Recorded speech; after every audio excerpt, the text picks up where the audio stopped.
Bonsoir à tous, ravi de vous retrouver pour votre quotidienne, le mondial en 26 minutes. Aujourd'hui est un jour spécial, c'est un jour de finale de Coupe du Monde, un jour qui n'intervient que tous les 4 ans et nous reviendrons bien sûr lors de ce numéro sur les derniers préparatifs des finalistes, l'Espagne et l'Argentine en l'occurrence. On reviendra aussi également sur le match spectaculaire pour la 3e place remporté par les Anglais face à la France, 6 buts à 4, tout ça avec notre consultant, M. Oudait Abdelrahman. Bonsoir, M. Oud. Bonsoir, Sid Ahmed. Bonsoir aux téléspectateurs. Alors, c'est le jour J, M. Oud. Eh bien oui, jour J pour les deux nations, pour les joueurs. On saura par la suite, est-ce que c'est peut-être la dernière pour Messi, il va la remporter, ou la première pour le nouveau venu dans le monde espagnol, dans le football espagnol, Yamal. Donc ça sera une fête pour tout le monde. Globalement, on a vu une belle Coupe du Monde. Oui, surtout il y a eu beaucoup de matchs à rebondissement, surtout entre parenthèses les matchs de l'Argentine. À chaque fois, on croyait que le match allait être terminé sur un score et finalement on retrouvait cette équipe argentine revenir au score et gagner ces matchs. Et parmi les matchs spectaculaires, celui d'hier comptant pour la 3e place entre la France et l'Angleterre, remporté donc par l'Angleterre sur le score de 6 buts à 4. C'était à Miami le premier match où il y a eu au moins 10 buts inscrits depuis 1982. Messaoud, et une victoire de la Hongrie face au Salvador, 10 buts à 1.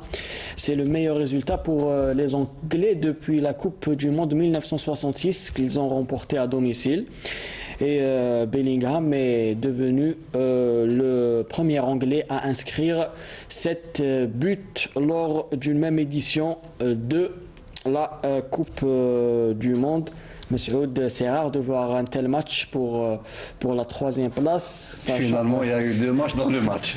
2 matchs dans le match. On a vu une première mi-temps où l'équipe française qui était carrément absente et l'équipe anglaise a profité de ces moments forts. Elle a, dès les premières minutes, inscrit son premier but. Elle a accueilli cette équipe française dans sa partie du terrain. Elle a eu à inscrire 4 buts.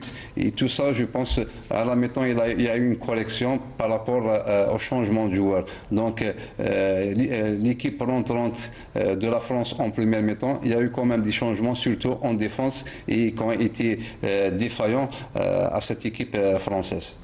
Lorsqu'on voit la première mi-temps de l'Angleterre, est-ce qu'ils peuvent avoir des regrets sur la demi-finale ? Les regrets, ils devaient les avoir le jour même parce qu'ils avaient un match qui était à leur portée. Malheureusement, les choix tactiques et les choix de positionnement de leurs joueurs lors de cette demi-finale n'ont pas été corrects, ce qui a permis à cette équipe argentine de revenir et d'éliminer l'équipe anglaise. Sinon, l'équipe anglaise aurait dû prendre peut-être... elle a déjà vu ce qui est arrivé au Cap-Vert, à l'Égypte, donc elle ne devait pas reculer et rester en défense pendant 35 minutes, elle n'a pas pu résister. La deuxième mi-temps de la France, elle est parfaite, mais on va dire que l'écart était un peu trop pour recoller. Elle était parfaite. Je pense là c'était une réaction beaucoup plus non seulement technico-tactique, mais c'est des joueurs qui ont été blessés, qui ont été touchés dans leur amour propre parce que pour un finaliste d'édition précédente, perdre la 4-0 en première mi-temps, c'était, je pense, beaucoup. Donc, c'est une réaction et avec les changements apportés, et ça a abouti, ils ont failli même revenir au score, mais les changements anglais aussi ont permis de terminer en force le match, surtout avec la rentrée de Bellingham qui a fait la différence à la fin. Il n'y avait pas d'enjeu pour ce match. On a vu que les joueurs n'avaient pas vraiment de pression. Est-ce que ça a contribué à ce que ce match soit peut-être le plus spectaculaire depuis plusieurs éditions de la Coupe du Monde ? Peut-être qu'il n'y a pas d'enjeu sur le plan sportif parce que ces deux équipes, comme on disait la dernière fois, c'était deux équipes qui sont venues pour gagner la Coupe du Monde. D'ailleurs, elles étaient parmi les favoris. Mais il y a des enjeux financiers parce qu'on sait une troisième place, ça vaut de l'argent, ça vaut aussi des points dans le classement FIFA. Et comme vous l'avez si bien dit, il n'y a pas eu de pression sur les joueurs, ce qui a permis peut-être de bien s'exprimer, d'être très à l'aise et on a vu à la fin des buts et c'était un spectacle. C'était le dernier match de Deschamps à la tête de l'équipe de France en 14 ans. Il a remporté une Coupe du Monde, il a atteint une finale perdue et il a remporté un Euro. Finale à l'Euro oui. Et aussi une finale dans la Ligue des Nations européennes en 14 ans. C'est du bon travail pour Deschamps. Tout à fait. D'ailleurs, même les joueurs, après leur déclaration, ils ont pensé à lui à la mi-temps parce qu'ils ne voulaient pas le laisser partir sur une telle prestation. Donc c'était beaucoup plus un sursaut des joueurs, mais c'était beaucoup plus pour récompenser leur entraîneur et le faire sortir avec une meilleure prestation, ce qui a été le cas en deuxième mi-temps. Alors avant de tourner la page de ce match, Mbappé est maintenant à 10 buts lors de cette édition. Il est aussi le buteur historique avec 22 buts, à un but seulement de Messi. Oui, attendons ce soir pour voir plus clair et on verra si Messi arrivera à marquer d'autres buts et à égaler ce record et être peut-être le buteur de l'édition. Alors Messi et ses coéquipiers argentins qui ont terminé leur préparation à New York pour cette finale. Messaoud, est-ce que le jeu physique des Argentins peut donner des résultats face à une équipe technique comme celle de l'Espagne? Vous savez, ça dépendra comment les choses se dérouleront pendant toute la partie. Parce que vous savez, pendant un match, il y a des moments forts, il y a des moments faibles. Et il faut savoir profiter de ces moments forts et gérer les moments faibles. L'équipe espagnole, je ne pense pas que ça va être une équipe comme l'Angleterre ou l'Égypte qui va reculer. C'est une équipe qui va essayer de rester dans le camp argentin. Et donc, ça ne va pas faciliter peut-être la tâche à l'Argentine. Sur le plan athlétique, même les Espagnols sont bons et eux, ils compensent ça par leur possession. Ils ne laissent pas le ballon aux Argentins, ils ne laissent pas les presser. D'ailleurs, à chaque fois, l'avantage des Espagnols, à chaque fois qu'il y a un joueur espagnol à le ballon, il a 2, 3, voire 4 solutions. Donc, ils sont tout le temps disponibles, ce qui réduira peut-être l'impact des Argentins sur les Espagnols. Alors, on écoute le sélectionneur argentin Scaloni en conférence de presse d'avant-match.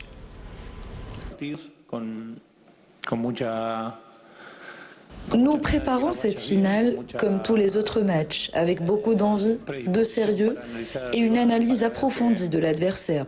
Même s'il s'agit d'une finale de Coupe du Monde, nous l'abordons avant tout comme un match de foot, où nous devrons afficher notre meilleure version pour espérer l'emporter. Nous ne voulons pas nous laisser distraire par l'importance de l'événement. Nous préparons cette rencontre avec le plus grand soin, comme toujours, et le terrain dira le reste. L'équipe est en bonne forme, comme je l'ai déjà souligné. Nous avons montré de nombreuses choses positives ces derniers matchs, et notamment une très bonne seconde période face à l'Angleterre. Bien sûr, il reste des aspects à améliorer, mais c'est le cas de toutes les équipes. Nous affrontons un adversaire de très haut niveau qu'il faudra respecter. Il nous connaît désormais mieux, alors que notre équipe reste malgré tout assez particulière dans son style de jeu. Notre parcours jusqu'en finale a donc beaucoup de valeur. Maintenant, nous allons tout faire pour remporter ce dernier match.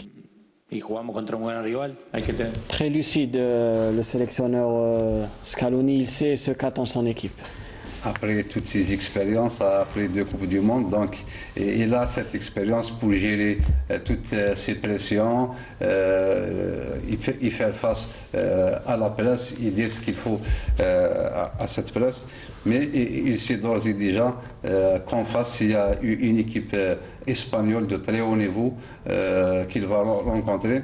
Mais il a dit une phrase, son équipe actuellement, c'est un cas particulier dans cette compétition. À chaque fois, ils reviennent de très loin.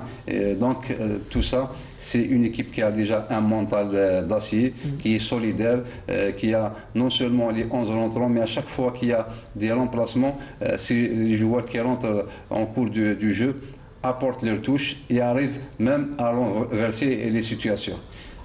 Et puis, je dirais peut-être cette grinta quand les Argentins, elles viennent peut-être des joueurs de l'Atlético Madrid qui sont dans l'équipe argentine. Et justement, beaucoup d'Argentins évoluent ou ont évolué dans le championnat espagnol. Est-ce un avantage pour eux? Bon, un avantage ou pas, bon, Pas vraiment. Pas vraiment parce qu'actuellement tout le monde connaît tout le monde, il n'y a rien à cacher. L'avantage, peut-être qu'ils connaissent les joueurs espagnols et vice-versa, même les Espagnols connaissent ces joueurs argentins, et ils connaissent leurs points faibles, leurs points forts et ils essayent de jouer sur ces deux points-là.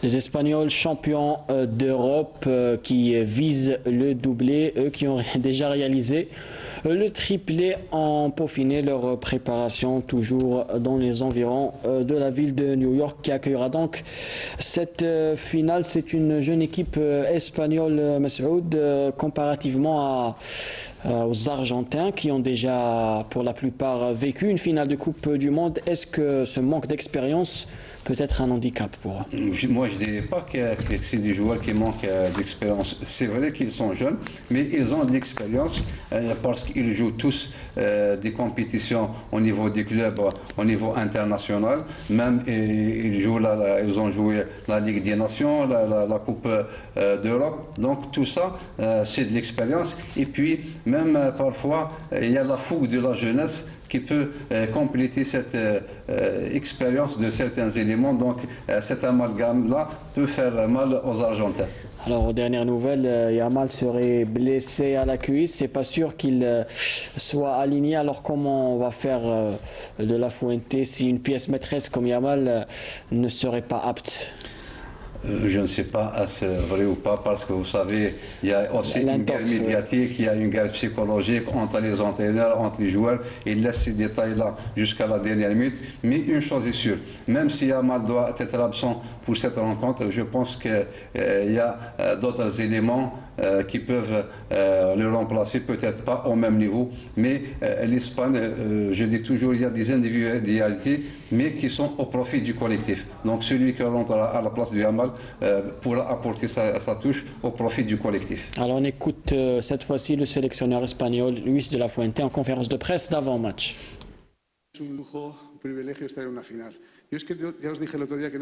Être en finale d'une Coupe du Monde est déjà un immense privilège. Pour moi, l'essentiel est toujours de se donner la possibilité de gagner. Demain, nous aurons l'opportunité de nous battre pour remporter ce trophée. Nous allons profiter de ce moment, nous appuyer sur nos qualités et tout faire pour limiter les forces d'une Argentine exceptionnelle qui enchaîne les grandes performances depuis de nombreuses années. Je m'attends à une finale de très haut niveau, entre deux grandes équipes avec beaucoup de talent et des styles qui présentent certainement similitudes. Chacun cherchera naturellement à imposer son jeu, mais je suis convaincue que les deux sélections voudront avant tout offrir un grand spectacle.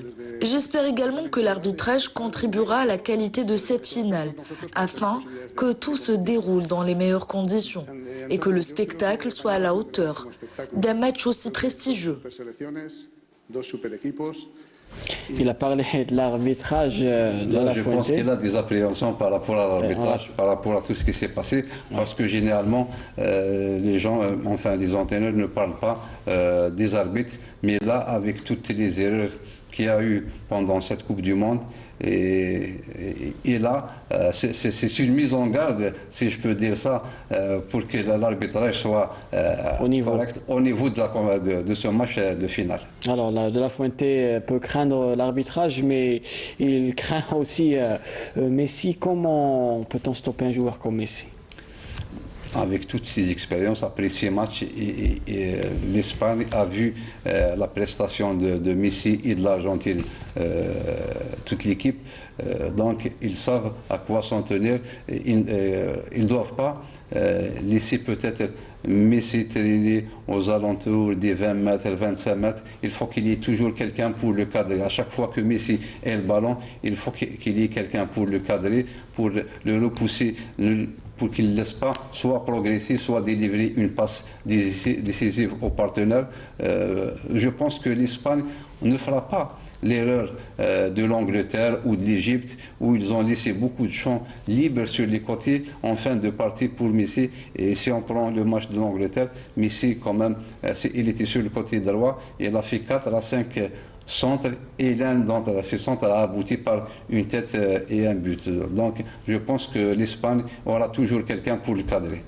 Scaloni et De La Fuente, ils se connaissent très bien puisque c'était son formateur, c'est ça? Donc aujourd'hui, la question qu'on doit poser, est-ce que l'élève pourra dépasser 100 mètres parce que lors de la formation pendant la formation de Scaloni pour sa licence UEFA, De La Fuente était l'un de ses instructeurs. Donc, il sait peut-être comment De La Fuente fonctionne ou bien ça compte pas? L'autre, c'est comment l'autre fonctionne. Donc, je dis qu'il n'y a rien à cacher. C'est savoir profiter de ces moments forts, savoir gérer ces moments faibles. Peut-être il y a des détails. Généralement, dans des matchs comme ça fermés, il y a des situations standards, c'est des coups francs, c'est des corners. Il y a un exploit individuel d'un côté, peut-être il y a beaucoup de joueurs de l'Argentine qui peuvent avoir cet impact et faire un exploit individuel. De l'autre côté également, il y a les frappes de loin. Donc il y a beaucoup de solutions et ça va être vraiment serré. L'Espagne et l'Argentine, c'est deux grandes nations de football qui se sont déjà croisées par le passé à 14 reprises, bilan très équilibré avec 6 victoires pour chaque équipe, 2 matchs nuls en Coupe du Monde. Il y a une seule confrontation, ça remonte à loin en 1966, au premier tour, victoire de l'Argentine 2-1, la plus large victoire lors de ces confrontations. Elle est pour l'Espagne 6-1.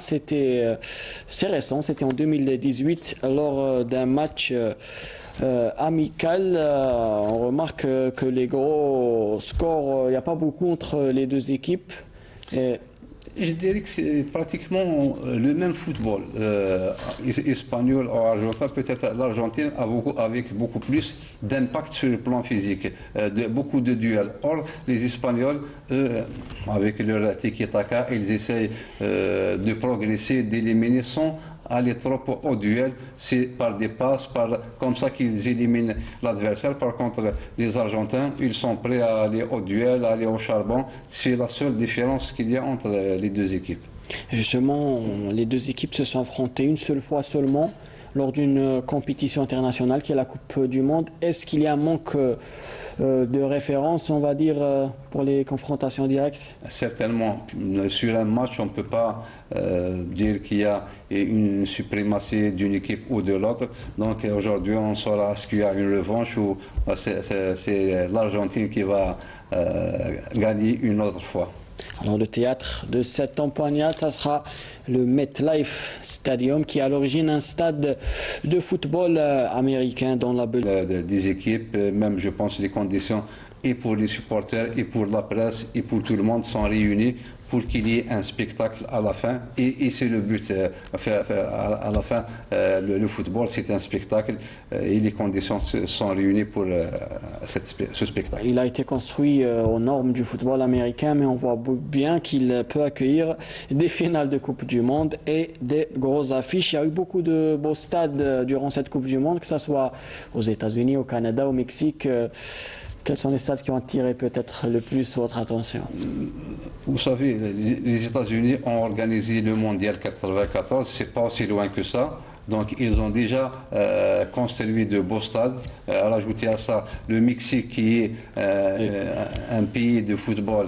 Et là, ce stade lui aussi. Et le Canada où le football commence à se développer. Donc toutes ces nations ont mis les moyens pour de belles infrastructures. Je crois que toutes que tous les stades qu'on a vus, ils étaient vraiment à la hauteur de l'événement.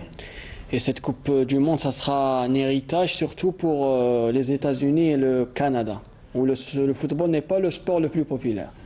Mais depuis 1994, quand même, il y a eu cette discipline a été développée dans les deux pays et on voit même le champion de MLS actuellement qui attire de grands joueurs et parmi eux il y a Messi et tous les joueurs de haute qualité européens ont terminé leur carrière là-bas à l'image de Beckham actuellement c'est Messi qui est là-bas. Je pense ils veulent développer un peu plus ce sport et attirer des stars de football. Surtout que le football féminin est très développé, surtout aux États-Unis où ils ont peut-être la meilleure équipe au monde, parmi les 3 meilleurs, on va dire. Avec l'Espagne, bien sûr. Ouais. Donc on retrouve toujours l'Espagne, que ce soit au football féminin ou masculin. Les États-Unis ont une très belle équipe féminine. Donc maintenant, ils essaient de progresser en football masculin parce que les féminines, elles sont déjà finalistes en Coupe du Monde. J'imagine que le football, ils essaient de ramener le football masculin à la hauteur du football féminin. Alors au jeu des sondages, là aussi c'est très serré avec le score de 2-1 pour l'Espagne, coté à 33%. Une victoire de l'Argentine sur le même score est donnée à 16% et un match nul à 13%. Là aussi pour les sondages et les intentions de vote, eh bien c'est très serré. Un tiers quand même pour l'Espagne. Donc il y a un léger avantage pour l'Espagne. Si on prend la différence entre les deux équipes, l'Espagne n'a pris qu'un seul but. Or, l'Argentine en a pris 7, je crois. Et généralement, moi personnellement, je vois l'équipe qui a une assise défensive, une assurance en défense, c'est elle qui va le plus loin dans la compétition. Et si elle arrive à gérer encore sa défense comme elle l'a fait, on avait parlé avant le match France-Espagne, la France qui avait une très belle attaque, une attaque de feu, mais n'a pas pu assurer devant l'Espagne. J'imagine si l'Espagne peut gérer sa défense comme elle l'a fait contre la France, c'est l'Espagne qui aura le dessus sur l'Argentine. Vous voyez l'Espagne dominer encore une fois le football mondial s'il y a victoire, sachant que plusieurs grandes nations ont un effectif, on va dire, vieillissant. Par contre, l'Espagne, c'est une équipe jeune. C'est vrai qu'il y a parmi ces joueurs quelques éléments expérimentés, mais c'est une équipe, même si elle n'arrive pas à décrocher ce titre, c'est une équipe qui va régner sur le football mondial, je pense, pour plusieurs années. Allez, monsieur, je suis dans l'obligation de vous demander votre pronostic pour ce match. Là c'est difficile. Moi, je dirais avantage Espagne. Avantage Espagne, peut-être même une prolongation des tirs au but. Je ne sais pas, mais je dirais avantage Espagne. Si l'Espagne arrive à mener au score, je pense qu'elle ne fera pas les erreurs commises avant par les adversaires de l'Argentine. Ils sauront gérer ça, ils vont essayer de rester dans le camp argentin pour ne pas permettre à l'équipe argentine de mettre une pression, de mettre de l'impact dans la zone espagnole. Alors on arrive à l'image du jour où, pour ce numéro, on a choisi un spectacle de drone organisé par la FIFA. Vous voyez, c'est très beau avec ici les 3 mascottes. La canadienne, l'américaine et la mexicaine, ainsi que tous les maillots des sélections qui ont participé à cette Coupe du Monde, les 48 équipes. Et on termine avec les ballons et la Coupe du Monde dans le ciel de New York. C'était un spectacle, un avant-goût de cette finale. C'est très beau. À la base, le football ou le sport en général est un spectacle. Ouais. Donc, ça finira soit un spectacle dans le ciel américain et j'espère que ça sera un spectacle aussi sur le terrain ce soir pour une belle finale. Un dernier mot sur cette Coupe du Monde en général? beaucoup de matchs, des matchs de haut niveau, même si parfois on a vu des matchs de niveau faible, des équipes qui ont fait belles prestations. Moi, je cite toujours le Cap-Vert. Il y a eu des déceptions, surtout les équipes africaines qui sont sorties par naïveté de cette compétition. Le Sénégal, l'Égypte. Il y a eu une logique qui a été respectée parce que les 4 équipes qui ont formé le quart final étaient parmi les favorites de la compétition. Voilà ce que je retiens, moi, de cette Coupe du Monde. Merci, M. Aude, pour toutes vos analyses depuis le tout début de la Coupe du Monde. Avec plaisir, Sid Ahmed. Merci à vous. Merci à tous ceux qui ont contribué de près ou de loin à cette quotidienne. Demain, ça sera le dernier numéro avec Sarah Darbal. J'étais ravi de vous accompagner durant toute cette Coupe du Monde. Et je vous dis, prenez soin de vous et à bientôt.